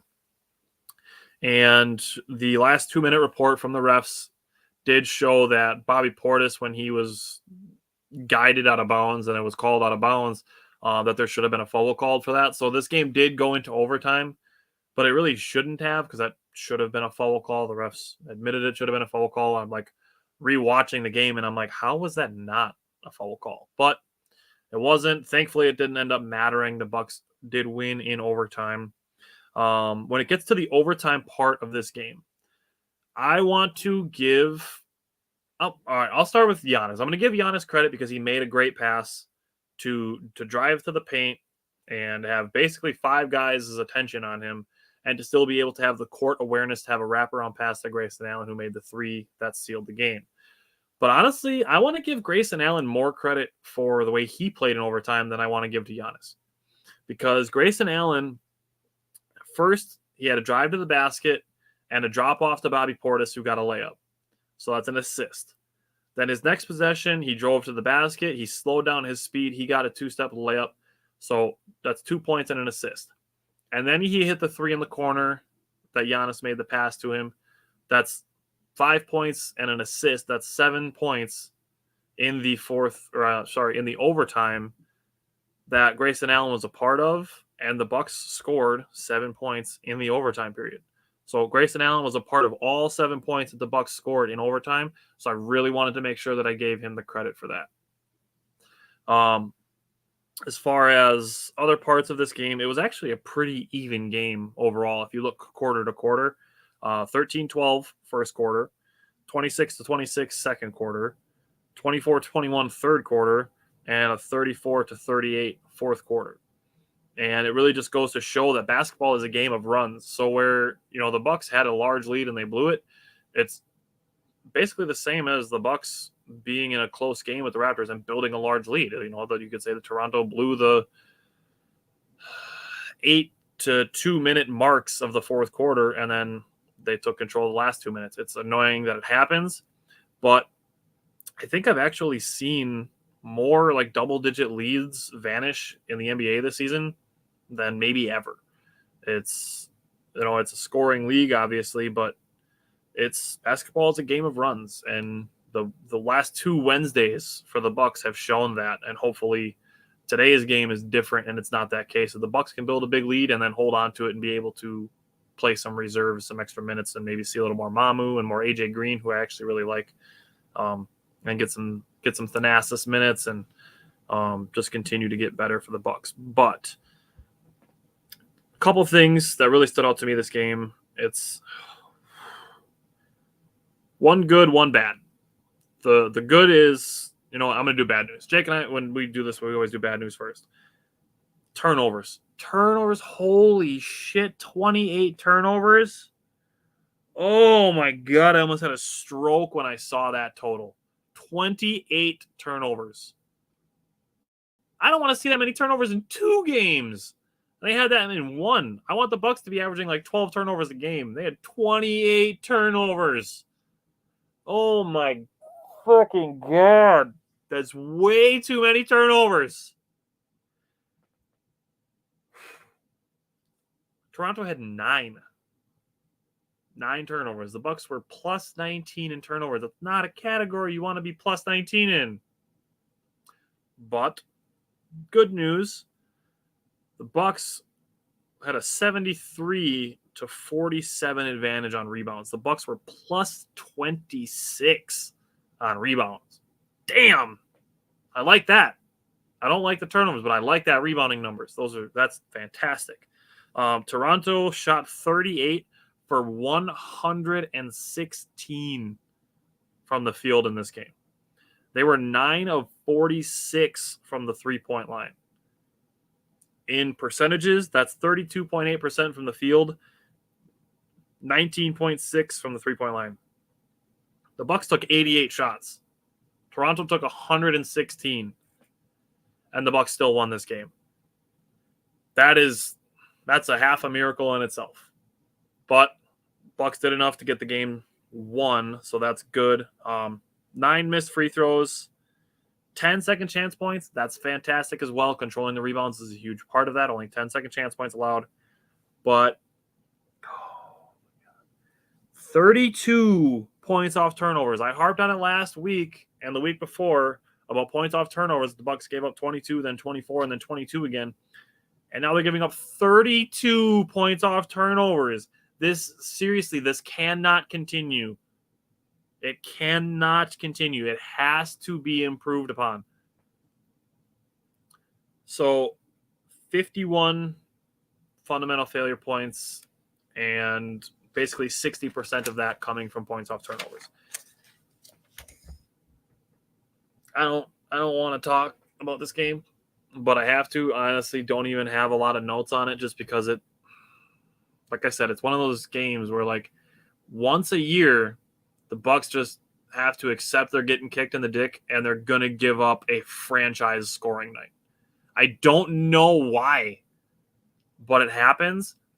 So I want to get into this, and then I want to make one statement about fans and social media because it's so easy to just Google the thing that you're complaining about and find out if you're making an emotional statement or a factual one, because there's a difference.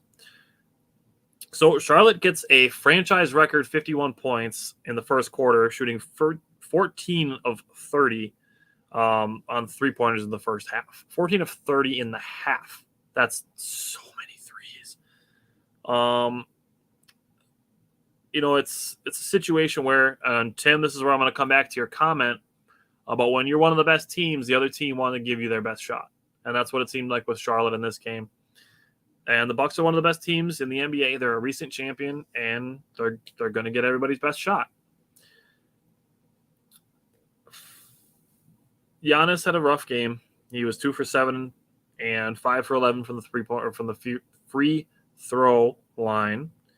He finished with 9 points, 4 rebounds, and 3 turnovers in 22 minutes. It's one of those games where, if I had a sheet of paper, I'd crumple it up and toss it over my shoulder. That's basically what this game is. That's it. Nothing else. It's 1 of 82.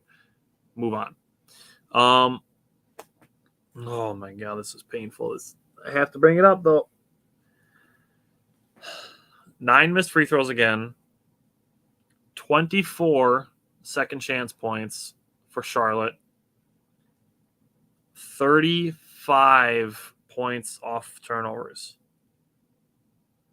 35, 24, and 9 is 68 fundamental failure points. That is the most since I have started tracking this that I have seen on those 3 categories, which is making your free throws, not turning the ball over, and boxing out, and not allowing offensive rebounds. 68 points. That's in addition to Charlotte just shooting the absolute lights out. Basically what that came down to, Bobby Portis did extend his straight double-double streak in this game. He had 6 straight double-doubles. He had 18.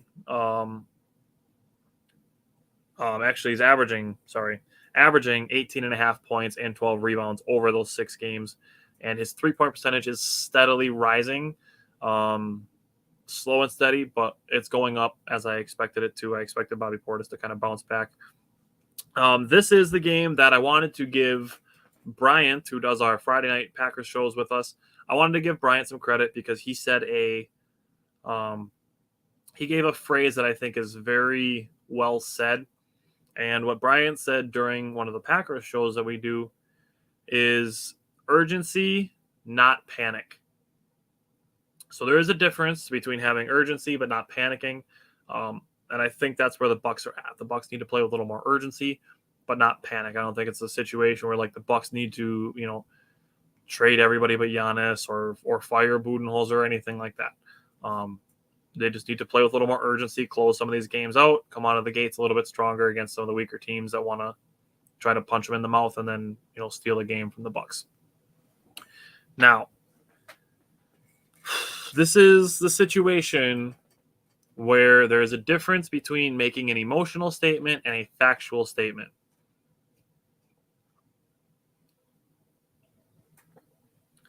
After this game, I just happened to be scrolling through the old Facebook and see people saying things like, the Bucks don't defend the 3 with Budenholzer, they never will. And a simple Google search would tell you that after that game, the Bucks were still 7th lowest in opponent 3-point percentage. The Bucks allowed the 7th lowest 3-point percentage in the NBA this season. They have made defending the 3-point line a priority this year. So what I would implore fans to do is to just do a search to see if what you are feeling in the emotion of the moment is actually factual, or if you're just going on Facebook because you're angry and you want to say something. And we posted it on the page on, I think it was late Sunday night or early Monday morning, and it applies to this situation where we said we could take a page out of Aaron Rodgers' book and let the emotion of the moment pass before we make judgment. And I think that's a very appropriate response to a game like this for the Bucks, where they get blown out by a bad team that has a crazy shooting night and the Bucks don't execute on their fundamentals. Let the emotion of losing a game like that pass before saying shit that is literally not true. just one Google search, opponent 3-point percentage. It's not hard to find. Teamrankings.com, shooting, opponent, 3-point percentage. That's all I got to do. That's pretty much all I had from that game. I mean, I didn't really have any strong takeaways from it. But let's go to Monday's game against the Knicks. I did not know that the Knicks 4-game win streak was actually the longest active streak in the NBA currently before the Bucks beat them. I did know, I had the feeling, I didn't know exactly how many games it was. But going into this game, the Bucks had actually beat the Knicks 5 straight times. So Brook Lopez and Giannis getting the game started with threes is interesting. But the Bucks ball movement is improving, and they just need to continue making more intentional passes. I know it's a really basic statement to say make your passes intentional, but Jake actually wanted to give credit to the Bucks for turning the ball over less in this game. Still had 14 turnovers, which is still, like I said, that's too many. I really want the Bucks to get around 12 a game, ideally. I know the last couple seasons they've been in like the upper 13s, like 13.7, 13.8 area. I'd really like to see the Bucks get around 12 and get in like the top 10 of the league in fewest turnovers. I am starting to feel about Jalen Brunson the way that I feel about Trae Young and James Harden. And it's every time they come off a screen, every time they drive to the basket, they're doing the head jerk thing. And it's so annoying to watch. And Drew Holiday drew 2 really early fouls in this game. The second one was just terrible that Drew Holiday got called for it because Jalen Brunson has a shot. He's like about a step behind the free throw line, and he jumps up and then leans left into Drew Holiday and shoots a shot. Like Drew Holiday was actively trying to avoid contact. Like he jumped and he kind of turned to the side, and Brunson did a very not natural shooting motion and moved sideways and then shot a shot, and he got an and one out of it. That foul call drove me nuts. The first one that he got, fine. That one drove me nuts. And then later in the game, he actually got 2. He took a fading jump shot and he kicked his leg out.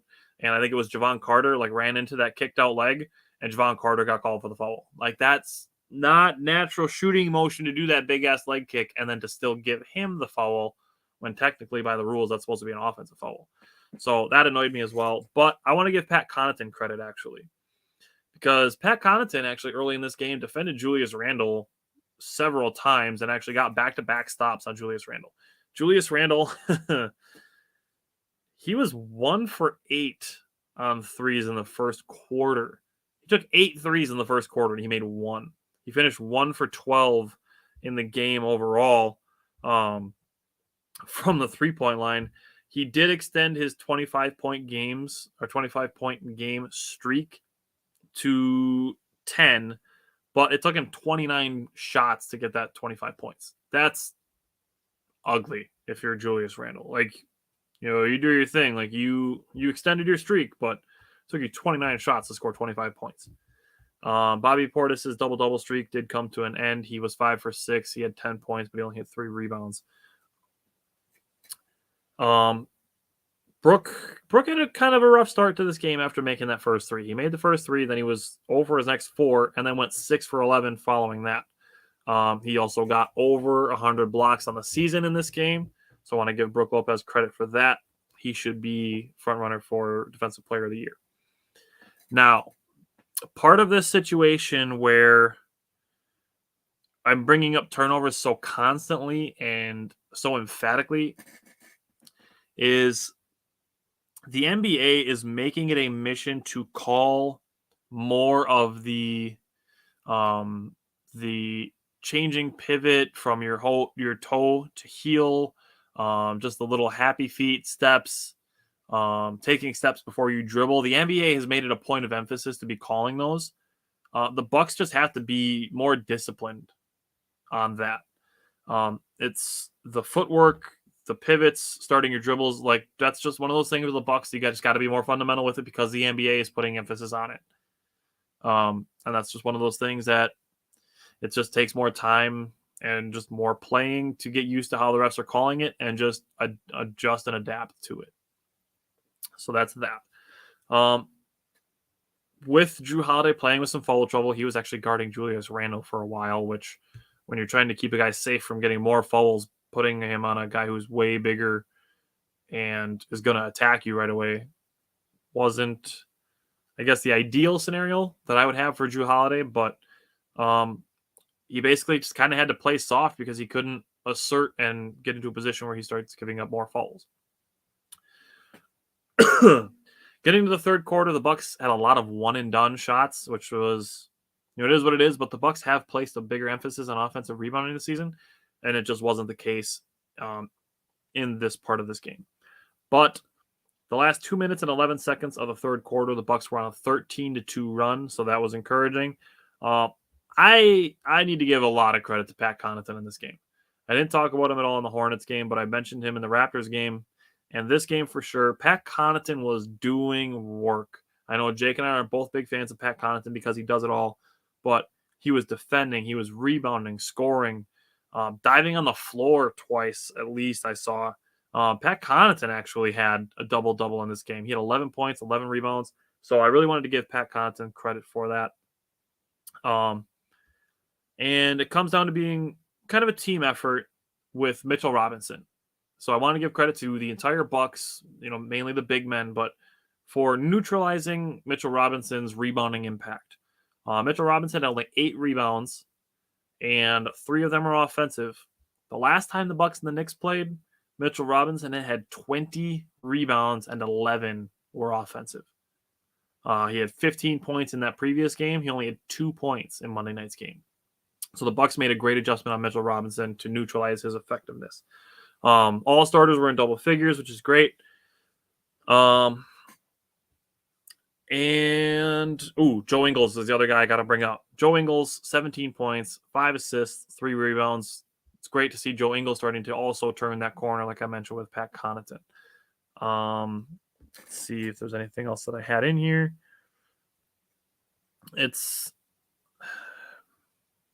Javon Carter. I love Javon Carter. I really love the way that he plays. It's just watching him lately. I want Javon Carter to get his swagger back. He's playing pretty similar minutes as he was when he was the starter, but I don't know if it's just not being in the starting lineup that's affecting him, or if it's a confidence thing, or if it's just a slump for him, which is totally possible. Javon Carter could still be feeling good. He's just not having some shots going. He's had some shots kind of rattle halfway in and pop out, which always makes you feel bad for a guy who's in a slump to just not be able to buy a bucket. Over his last 3 games, his last 3 games, he has made 0 field goals. In the month of January, Javon Carter is 9 of 36 from the field. That's 25%, and 4 of 20, which is 20% from the 3-point line. But he's still playing with energy and effort, so I do still appreciate that from Javon Carter. I just want to see him bounce back and start going offensively again. Only 4 missed free throws in this game, which is encouraging. 12 points off turnovers for the Knicks, which is huge improvement over the last 2 games. And 23 second chance points. That's 39 fundamental failure points. That's still above the average from last season, which was 33. But it's much better than the previous 2 games, which were 2 of the highest fundamental failure points I have had since I started tracking that stat, which is those 3 combined things. Back in the win column is really the important thing. The Bucks, we have a lot of Bucks games coming up in the next week. Starting with tonight, they're at Atlanta. There is no Trae Young. Trae Young is not playing in tonight's game. He has a non-COVID illness that apparently is just going around all of the NBA because Drew missed a bunch of time with it. George Hill missed a bunch of time with it. Marjan Beauchamp, Serge Ibaka missed a bunch of time with it.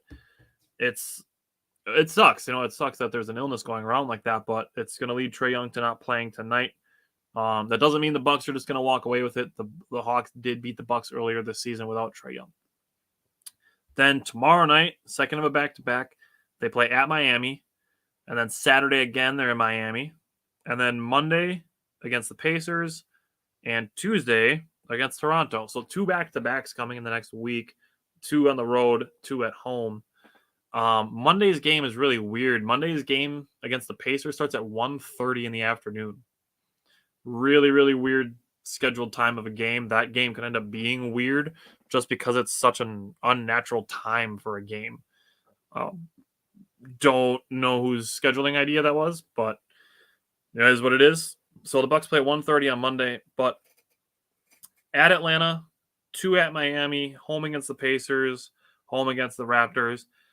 I'm going to say 4-1 in the next week. I think tomorrow night's game is going to be the tough one because I think we're going to potentially see some load management and maybe see Giannis, Drew, probably Joe Ingles sit out tomorrow night's game, maybe even Brook Lopez. He's only missed 1 game the entire season.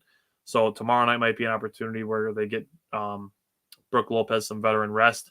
Serge Ibaka is away from the team dealing with some personal issues. The Bucks and Serge Ibaka haven't said what it is, but whatever it is, hope it's the best of luck for Serge Ibaka with whatever he's got going on.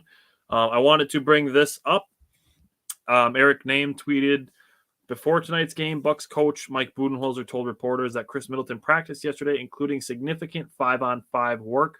Budenholzer said the work he did would be comparable to one of the herd practices, which they did with Middleton before his first ramp up, and they did with Marjan Beauchamp with his ramp up, and Joe Ingles with his ramp up as they returned from injury. Chris Middleton is on the road trip with the Bucks. So he did travel to New York. He's with them in Atlanta, and he'll be going with them to the 2 games in Miami. So maybe not as early as tomorrow night, but I think Saturday return for Chris Middleton is possible. If he went along on the road trip, they had to have been thinking that was a possibility that he'd be playing at some point in these next 4 games. So doesn't sound like he's playing tonight already, which we knew yesterday, but we'll keep an eye out to see if he plays tomorrow. Otherwise, I'm really thinking Saturday is going to be that opportunity where Chris Middleton might get back in the Bucks starting lineup, and they need him. Some of these late game situations where the Bucks are kind of lacking a closer, that's kind of the role that Chris Middleton has occupied for the team this past 5 seasons or so. So the Bucks need Chris Middleton back, and hopefully that'll be sooner than later, and he can get back to playing. One last thing I want to touch on with Chris Middleton is I'm seeing a lot of trade Chris Middleton stuff because people have taken a little bit of some of his statements out of context. And obviously, a lot of media is going to twist that context even more to mislead people so that they click on their stuff. And what Chris Middleton said was that he wants to be in Milwaukee. He has a player option coming up this offseason that he can accept or decline. If he declines it, he'll go into free agency. What he said was, I want to be in Milwaukee, but it is a business. And, he would never say that he wouldn't test free agency, even if it's just to find out what his value is. And then, present that to Milwaukee and say, here, this is what this team, and this team are willing to offer me. What are you going to offer me? So it's not like Chris Middleton is planning on leaving Milwaukee. And the other thing that, I know Jake and I both saw this was people saying that Chris Middleton is unhappy in Milwaukee and that his teammates are unhappy with him. I have not seen a single report that supports that statement. So that needs to stop being spread around because it's simply not true. And there's nothing anywhere that gives any evidence to that claim. So spreading that stuff, it's just misinformation, which could potentially color somebody's opinion of that person unjustifiably. So that stuff, it needs to change, honestly. James put in the same quote that he put in earlier, and that's the information. It's important. Evidence is important. And I'll say this. The burden of evidence, it falls on the person who makes the claim, not the person who's disputing the claim. If you say that Chris Middleton and his teammates are unhappy with him, you need to show where people are saying that. I don't need to say that people aren't saying it. You need to back up your claim. And the claims that are being made just simply aren't true. It's irresponsible at best be spreading that kind of information. So I'll continue to call it out when I see it. Other than that, Jake and I will be back on Friday night with Simon and Bryant to wrap up our Packers season. We will wrap up the Detroit game, and then we are each going to do 3 positive takeaways from the season and 3 things to improve going into 2023. So that'll be a good show. And then we won't have quite as many regular Friday Packer episodes until we start getting closer to the NFL draft, which will be in a couple months. But Jake will be back for that, and then Jake and I will be back next Wednesday. So thank you for everybody for tuning in, commenting along. I want to thank Mike for joining me to do the interview with Ricardo Hallman. And I want to thank Ricardo Hallman again for joining the show. He was an awesome guest, and I'm really enjoying getting all the different insights from different players on the Badgers. So I want to thank him again for joining the show. And thank everybody again for watching and commenting along. Jake and I appreciate it. We really do. It's very cool, and it's very validating that people are enjoying not only what we're doing, but that people we're talking about want to be a part of it as well. And thank us for being able to be on our show is a very validating thing. And Jake and I only want to keep doing more. So hopefully we can get some more Badgers and then start to get some other teams, players on the show and keep growing and bringing more players closer to the fans. That's what we're doing. So thanks again, everybody, for watching, and we will be back on Friday.